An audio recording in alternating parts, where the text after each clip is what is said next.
Assalamualaikum warahmatullahi wabarakatuh. Oke, jumpa lagi dengan saya Egya Rosi Subiakto. Kali ini kita akan membahas mengenai tutorial pengisian dokumen spesifikasi kebutuhan perangkat lunak terstruktur part 1 ya.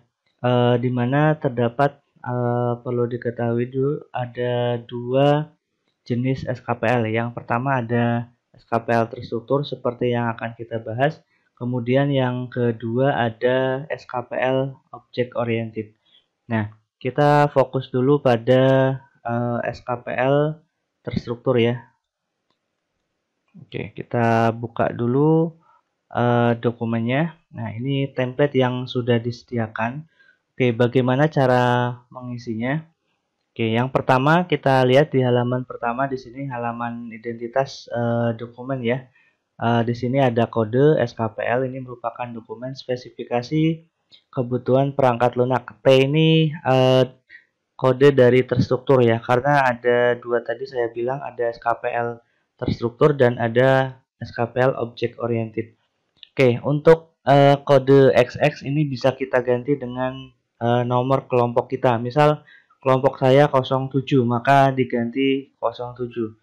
Nah, kalau kalian kelompok 1, maka 01. Kelompok 03 ya diisi 03. Nah, ini menyesuaikan kode kelompok. Nah, ini dokumennya. Kemudian nama perangkat lunak bisa kalian isi dengan nama perangkat lunak yang akan kalian analisis di sini. Misalkan sistem informasi COVID-19. Nah, kalian isi di sini. Nah, untuknya nama klien atau calon penggunanya bisa kalian cantumkan di sini siapa kliennya.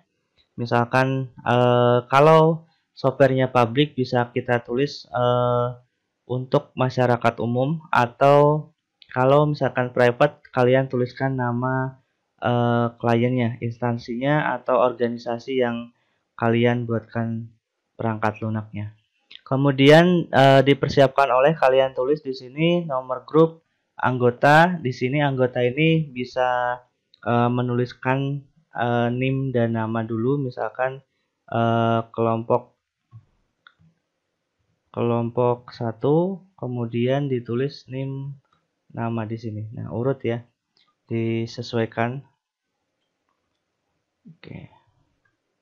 Kemudian ini tidak perlu diganti, ini sudah sesuai. Lalu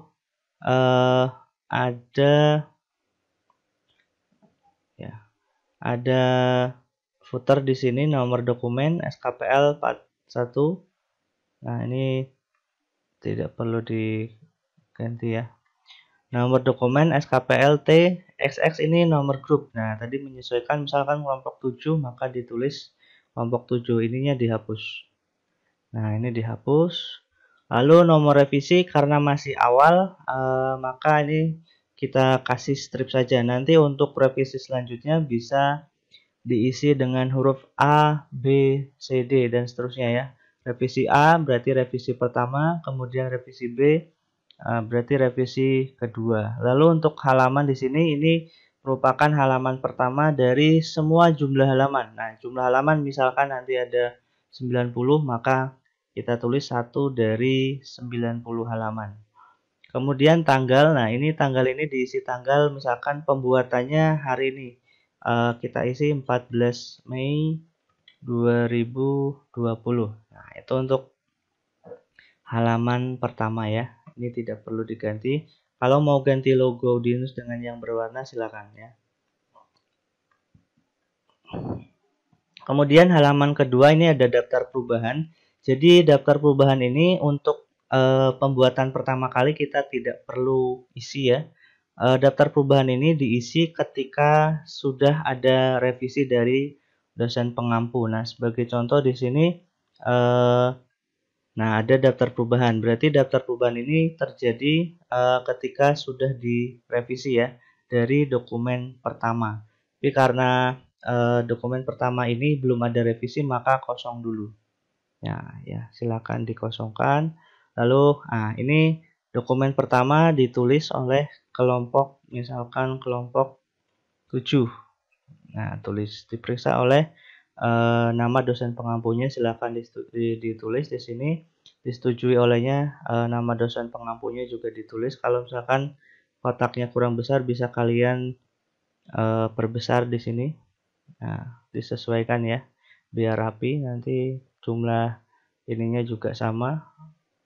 Nah, untuk footernya di sini kalian bisa ganti, edit di sini T-nya misalkan tadi kelompok 7. Nah, diisi kelompok 7. Nanti ke bawah akan mengikuti. Daftar isi ketika belum ada perubahan maka tidak perlu diupdate dulu. Nanti ketika ada perubahan halaman atau penambahan daftar isi ini bisa diupdate ya seperti biasa, update field,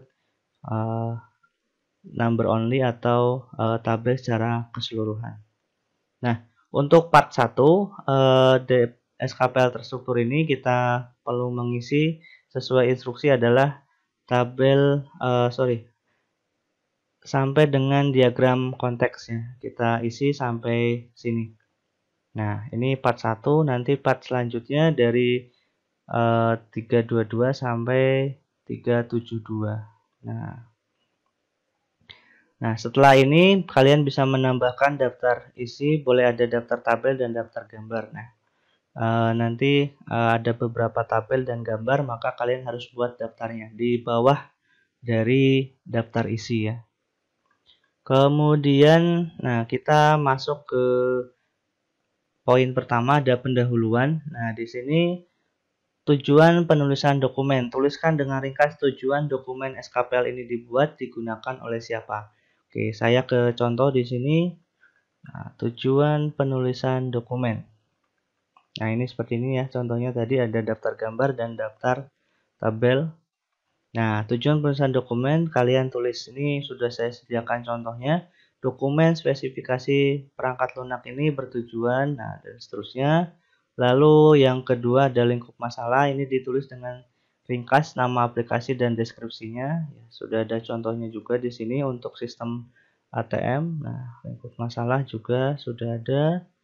Lalu definisi, istilah, dan singkatan. Jadi semua definisi dan singkatan yang digunakan dalam dokumen ini dan penjelasannya. Contohnya sudah jelas juga. Nah, misalkan ATM, anjungan tunai mandiri, SKPL, spesifikasi kebutuhan perangkat lunak. Jadi semua definisi, singkatan, dan akronim yang kalian tulis di sini adalah hanya yang berhubungan dengan perangkat lunak yang kalian punya. Tidak perlu menuliskan punya orang lain ya, hanya yang berhubungan dengan perangkat lunak yang kalian analisis saja ya. Setiap kelompok berbeda ini ya. Lalu untuk selanjutnya ada referensi. Dokumentasi perangkat lunak dirujuk oleh dokumen ini bisa berupa buku, panduan, dokumentasi lain. Nah, contoh di sini ada referensinya spesifikasi tugas 1 ATM, kemudian ada template dokumen SKPL. Nah, nanti kalian bisa menuliskan juga. Nah, kemudian bisa ambil juga dari bukunya Roger Pressman, Software Engineering. Nah, ini contoh dari referensi, bisa kalian tulis di sini. Ya, setiap satu kelompok bisa berbeda dengan yang lain. Oke. Lalu ada deskripsi umum dokumen, ini teaser atau rangkuman. Kalian tulis sistematika pembahasan dokumen. Contohnya seperti ini. Nah, sudah ada contohnya ya di sini. Nah, oke. Lalu ada poin kedua, ini masih masuk part 1. Ada deskripsi umum perangkat lunak. Nah, deskripsi umum perangkat lunak bisa kalian tuliskan di sini. Overview-nya dalam bentuk gambar dan narasi yang dapat memberikan gambaran tentang aplikasi dan konteksnya. Contohnya sudah ada di sini. Nah, bisa berupa deskripsi dan gambaran produk yang akan kalian bangun nanti seperti apa. Arsitekturnya bisa kalian gambarkan. Ini contohnya ya. Nah, kemudian poin 2.2, karakteristik pengguna. Ini minimal sebuah tabel dengan kolom. Nah, ini sudah disediakan kolomnya, tinggal kalian isi. Siapa nanti calon penggunanya, tugasnya apa, hak akses ke aplikasinya seperti apa. Oke, di contoh juga sudah ada di sini fungsi produk dulu ya. Karakteristik pengguna. Nah, ini nasabah operator. Oke, kalian bisa tambahkan di sini 2 dua ya, ada fungsi produk. Fungsi produk kalian tambahkan di sini ya. Di template memang belum tersedia, tapi bisa kalian tambahkan nih.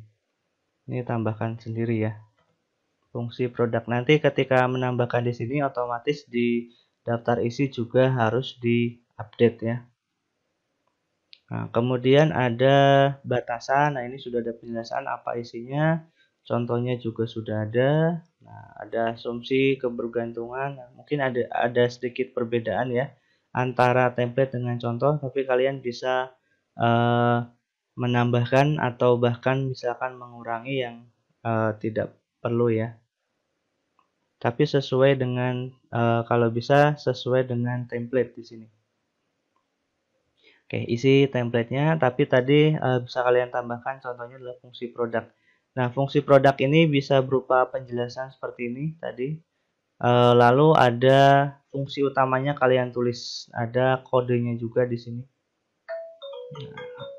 Oke. Selanjutnya poin 3. Nah, ini diisi dengan deskripsi kebutuhan antarmuka eksternal hanya diisi jika perangkat lunak perlu fasilitas khusus dan seterusnya. Ini sampai 314 diisi, udah ada contohnya di sini. Ya, contohnya ini sudah ada penjelasannya. Nah, lalu kita ke poin inti di sini ada 3.2. Nah, ini kebutuhan fungsional kalian bisa isi misalkan kodenya menyesuaikan kode kelompok ya, SKPL misalkan fungsional ini F, lalu kalian tambahkan nama aplikasinya misalkan aplikasi COVID-19. Lalu kalian kasih kode 001. 001 ini urutan ya. Bisa kalian perbesar di sini misalkan nama kebutuhannya adalah registrasi pengguna. Nah, penjelasannya kalian jelaskan di sini. Lalu ada ID yang kedua bisa kalian isi misalkan 002. Nah, ini yang berubah hanya urutan nomor belakang. Nah, ini menyesuaikan ya, kode depannya ini menyesuaikan kode kelompoknya. Nah, sesuai dengan SKPL ini sudah pasti. F ini kebutuhan fungsional, lalu A COVID-19 ini aplikasi COVID-19. Nah, ini bisa kalian sesuaikan dengan nama aplikasi kalian, tapi tidak perlu terlalu panjang ya. Nah, kalian perlu kasih inisial aja seperti ini, bisa disingkat di sini ya. Lalu kebutuhannya apa? Nah, nanti diisi. Selanjutnya setelah di sini misalkan kita sudah buat sampai ada 20 misalkan, berarti 020 ada 20. Nah, nanti kalian jelaskan di sini. Ini sudah ada contohnya juga di sini. Nah, walaupun tidak tergambar di sini, tapi kalian bisa list dulu ya, menyesuaikan dari template ini. Kalian list, lalu untuk part 1 sudah jelaskan sampai dengan poin diagram konteks. Nah, kalian gambarkan diagram konteksnya, sudah ada contohnya seperti ini. Nah, penjelasan juga sudah dijelaskan di materi sebelumnya. Jadi ada external entity, di sini ada sistem, lalu ada pesan berupa input, data, kemudian kalau ke eksternal ini berupa outputnya seperti apa. Nah, kalian gambarkan ini bisa dengan Microsoft Visio ya, bisa kalian cari atau bisa menggunakan tools lain. Saran saya jangan menggunakan tools untuk desain seperti Corel dan lain sebagainya, tapi gunakan tools khusus untuk membuat diagram konteks atau membuat DFD. Nah, karena nantinya akan lebih mudah. Ya, saran saya gunakan Microsoft Visio. Ya, gunakan Microsoft Visio nih. Saya tulis di sini gunakan Microsoft Visio. Nah, kalian bisa cari Visio ya. Oke, Demikian ini tutorial part 1, nanti part selanjutnya menyusul ya.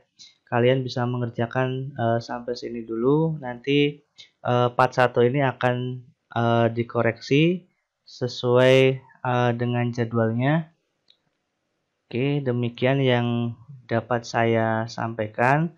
Kurang lebihnya saya minta maaf. Kalau masih belum jelas bisa ditanyakan di komentar video di bawah ini. Pasti akan ditanggapi atau di forum lain yang sudah disediakan. Demikian saya akhiri. Terima kasih. Wassalamualaikum warahmatullahi wabarakatuh.